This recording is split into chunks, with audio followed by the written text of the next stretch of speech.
Hello, c'est Gonzague, j'ai avec moi une petite enceinte portable qui s'appelle Lowdy, Lowdi, qui m'a gentiment été envoyée d'ailleurs par Lowdy. Je devais l'avoir un peu avant Noël pour vous faire donner un avis dessus, mais la poste l'a perdue, donc j'en ai reçu une autre.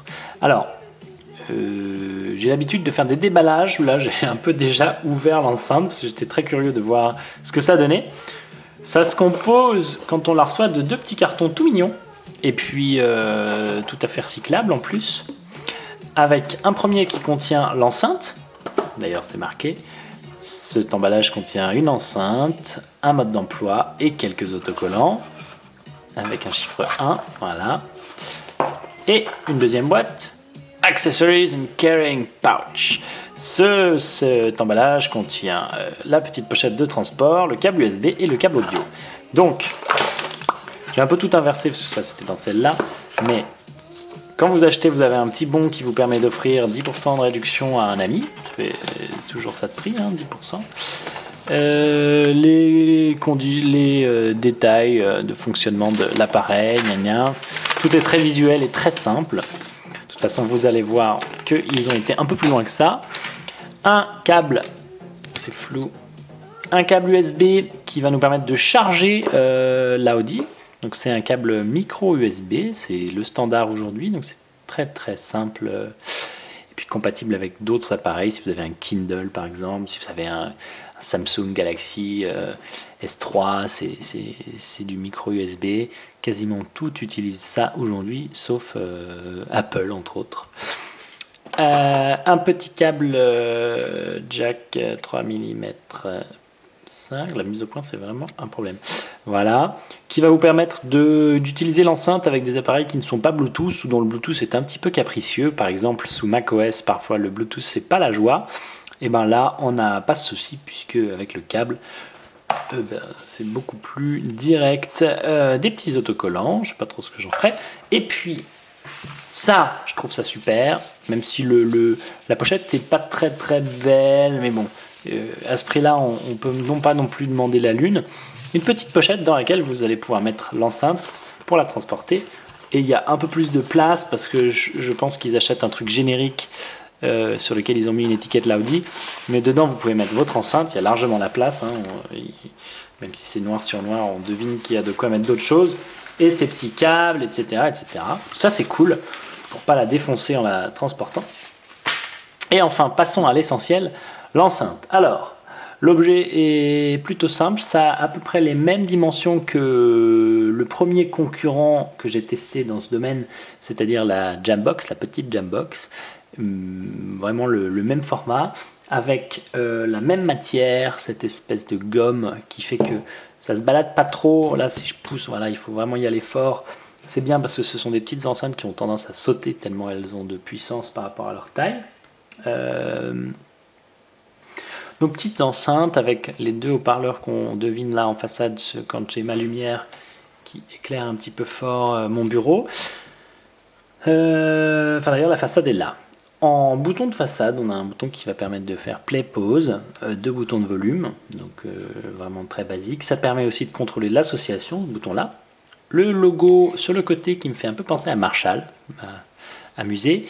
Et sur le côté gauche de l'enceinte, vous avez un bouton on-off, qui est vraiment un bouton physique pour le coup. La prise USB et la prise jack 3 mm 5 dans laquelle on va pouvoir venir se brancher. Et bah, ça c'est bien, je trouve. C'est pas mal, notamment si on doit laisser cet objet à disposition du public ou de gens qui sont pas très très technophiles. C'est marqué sous l'enceinte comment faire son association Bluetooth avec un appareil ou comment se connecter. J'ai trouvé ça pas con. Puisque c'est un endroit de l'enceinte qu'on ne voit pas quand elle est posée, autant l'utiliser à ce genre de fin.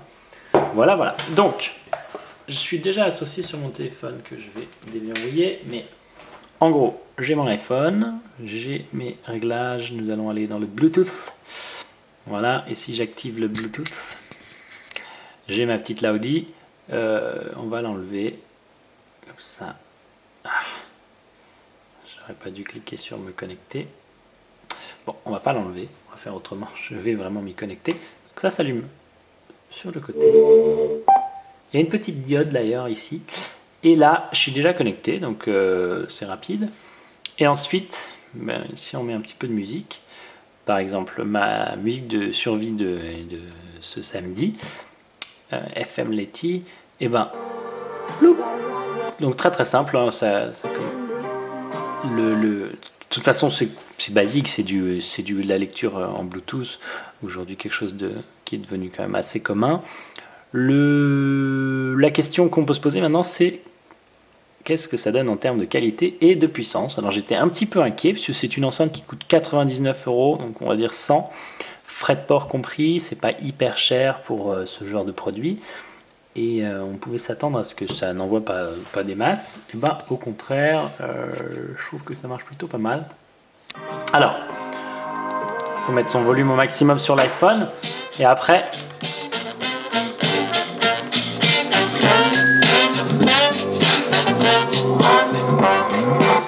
alors là, il y a vraiment pas mal de basses parce que je peux la faire sauter si je la laisse lire à ce volume-là. Et si je mettais un morceau qui crache un petit peu plus d'ailleurs, je sais pas si j'en ai. Là, je la sens qui fait.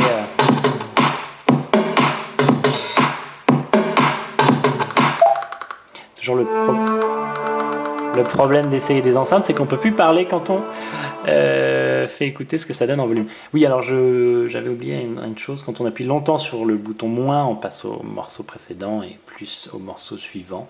C'est toujours ça de prix. Alors, en volume, ça marche vraiment pas mal.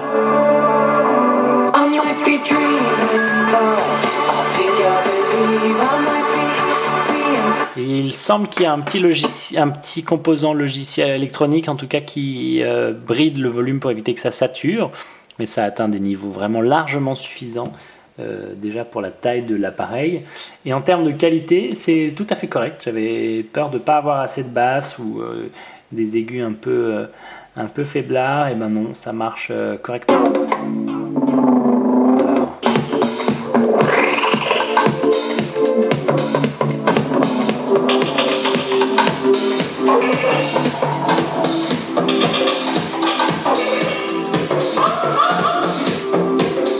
Donc même quand on est un peu loin, ça va encore.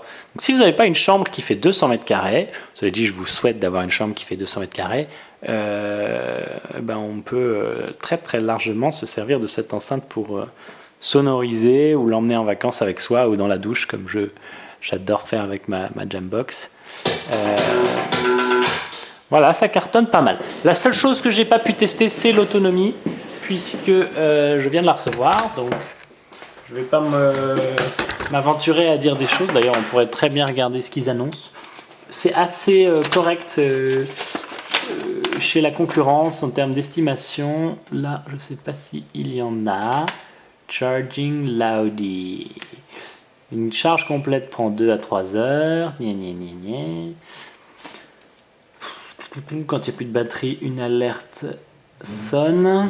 Bon, ça dit pas forcément quelle est l'autonomie. Ouais. Je pense qu'il y en a pour au moins 2-3 heures d'autonomie. Ça dépend du volume auquel on utilise l'enceinte. En tout cas, sur les concurrentes, j'ai jamais été surpris négativement par l'autonomie. Voilà. Un petit produit joli. Ça m'a fait penser que je voulais vous montrer un peu ce qui se faisait chez les concurrents. Alors, on va remonter. Vous avez vu, j'ai un trépied maintenant. Je remercie Vanguard qui m'a filé ce trépied, le Nivelo 245BK. Ça permet de faire des vidéos un peu plus stables et puis moi ça me permet d'avoir des mains disponibles pour aller taper des trucs sur mon ordi ou pour manipuler un peu les objets. Donc la concurrence, il y a donc le site de Loudie. D'ailleurs, si vous êtes graphiste, vous aimerez beaucoup ce site qui est tout mignon avec des petits effets très simples de survol à la souris, la petite photo d'emballage, machin, c'est joli, les dimensions pour comparer, et puis plein de petites iconographies et la possibilité de l'acheter soit sur le site de Loudie pour 99 €, soit sur Amazon pour le même prix.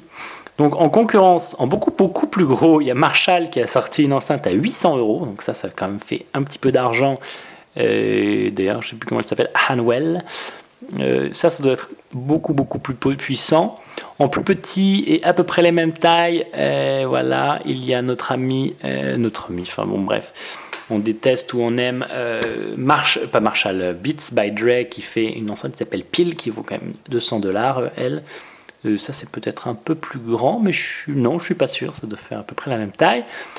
Jambox fait par Jawbone en 2 modèles, la petite à 200€, c'est même 2 fois plus cher que la Laudi, et la grosse à 300. La différence de ces enceintes, c'est qu'elles sont un peu plus personnalisables. Déjà, il y a pas mal de couleurs qui existent. Il y a un logiciel qui fait que quand on s'y connecte en USB, on peut changer les voix, on peut ajouter, désactiver des fonctions, patati patata. Ils ont une fonction de surround. Voilà, ils ont un peu plus d'argent pour travailler la partie logicielle. Mais est-ce que c'est bien nécessaire? Je ne sais pas. Il y a Logitech aussi qui fait sa petite enceinte. Et maintenant que j'y pense, mais toujours dans un format un peu plus costaud, nous avons aussi Bang & Olufsen, qui fait des enceintes, qui s'est mis à faire des enceintes portables.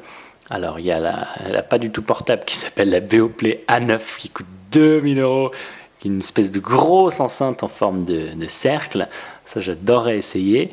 Et plus petit, ils ont sorti un truc qui s'appelle Beolite, qui est une espèce de petit machin portable, voilà, avec une poignée.